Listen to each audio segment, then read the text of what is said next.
tense scenario. It's Friday, December 6th. The entire island is without power.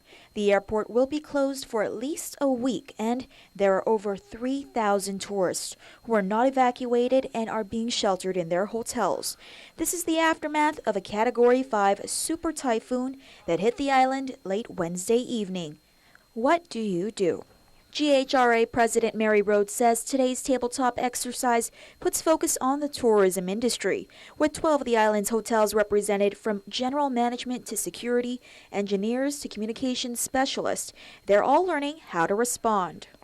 When it comes to disaster, whether it's a small incident or a large one, we do have to work with our government partners, and the public sector partnership is really key because the hotels have so many infrastructure resources, such as their own fuel, food, water supplies, and so those are things that we have to manage well, and we have to plan when we're during a disaster, but also during a recovery, which is actually even more important because tourism is our lifeblood. And with recent events from the Typhoon Francisco scare to the Hilton explosion and even the North Korean threat to the island, Guam Homeland Security Advisor Ambrosio Constantino says keeping communication lines open will always be a struggle in any emergency situation. One of the things I learned, for example, 2 years ago, was the Japan tsunami earthquake.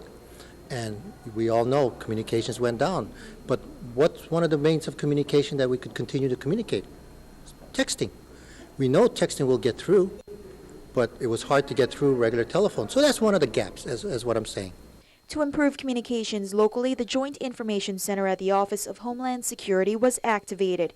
In the event of any threat to the island, JIC serves as a centralized organization to release accurate and timely information to residents and the media, providing a central source for all instructions.